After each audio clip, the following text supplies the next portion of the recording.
tell you guys the story of WayUp, and I figured I could kind of add in some lessons I've learned or wished I had known way back when, so I'll cover those at the very end. But just to give you a little bit of background so that you know a little bit about where I'm coming from, WayUp is now the largest online marketplace for college students to get jobs and internships. The microphone goes off and on, sorry about that.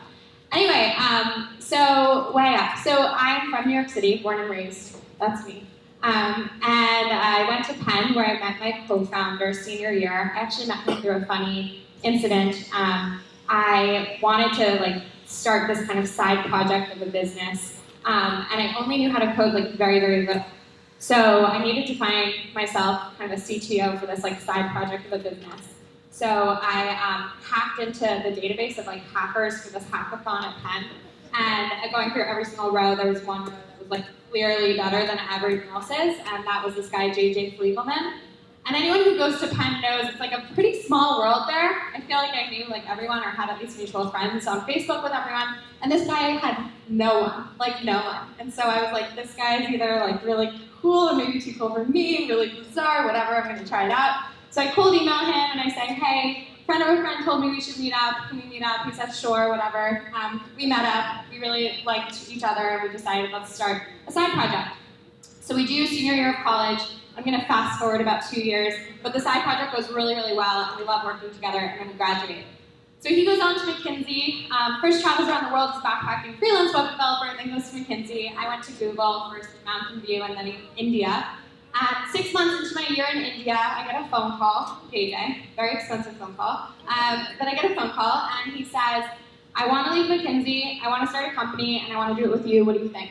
And I said, I'm so in, however, I had given my 2 years notice to Google when I took the offer because I always knew I wanted to start a company. But I did say if we're going to do something, we have to do something big and it has to change people's lives. Are you in? And he said, I'm totally in. India will do that to you if anyone's ever been to India. You kind of leave there wanting to change the world.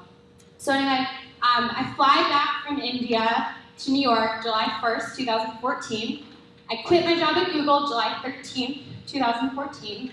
And by August 1st, we have this idea that we want to start what we actually called Campus Job. We changed our name a few months ago to WayUp.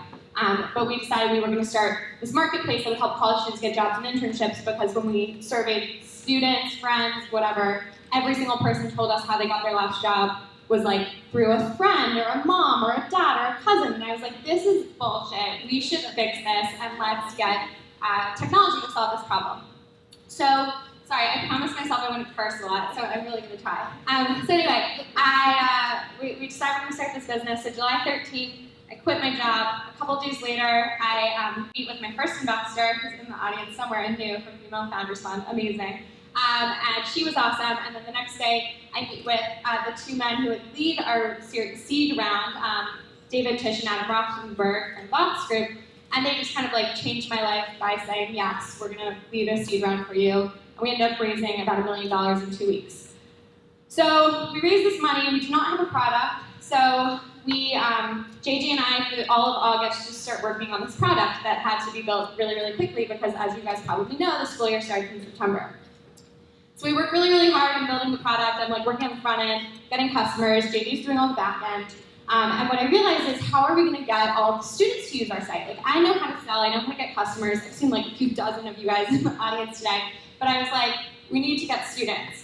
So I thought, what if we documented our own product and used our product to hire campus ambassadors to represent us and get their friends to sign up for WayUp, or for, at the time, Campus Job. So at first we're going to do that, but I need to hire someone who can run the campus rep program. So I call my friend who had just started at this amazing company, and I was she would be the perfect person, but I know she just started her dream job, so there's no way in hell I'm going to get her, but let me call her and get her help on who I can get. So I call her and I describe the job to her, and she's okay, let me think about it. She gives me some advice for interviewing, and then we hang up. And the next morning I wake up to an email, never mind, I'm in, I'll take the job. And I was okay, you're in, done. So we had our first marketing person. So we launched September 17th, 2014, and we just kind of went like that. We grew because our users were promoting us to their friends. We got customers because the product actually worked, and I was going around telling every single person who used the product, if you don't get applicants, you won't actually pay. So that kind of was a nice business model. We just started growing. And a few months later, we got approached by Y Combinator, and they said, we want you to do Y Combinator, we want to fund you. And I said, no way in hell, like that just wouldn't make sense. We've already raised $1 million. But we had a lot of back and forth and learned pretty quickly that it actually would make a lot of sense and that we should do it. So we moved the team. We were at the time 8 people. We moved everyone to a house in California, January, February, March. Our role was 13 out of every 14 days we work, and we start work, we have our morning meeting at 9 a.m., and we stop at about 1 or 2 a.m. And we did that for 13 out of every 14 days for 3 months, and it went really, really well. We started growing even more, and it was awesome. And we ended up meeting a bunch of investors, thinking about our Series A to do it at the end of Y Combinator, and we met with like a lot of Silicon Valley investors, and there was one investor in particular who we were kind of like, they are going to be with us no matter what, and they're going to kick butt for us, and it was a fund called General Catalyst out of Vulcan and Spencer Lazar, and one thing I loved about them also was that they had worked with the New York City marketplace led by a female CEO, Kyle from ClassPass, so I was like, okay, these guys are for me. They didn't even give us, I think, technically the highest valuation term sheet, but I knew that they were going to be the ones who would be the best possible partner I could find, so we took their term sheet. So now we've raised over $9 million. We're based back in New York City, 31st Street and Fifth Avenue. We're about 30 employees as of next week, which is like terrifying but awesome. Everyone's great. And now I wrote some like lessons. So that's kind of like the very, I guess, 6-minute version of the story. And I wrote some lessons that I thought I would share.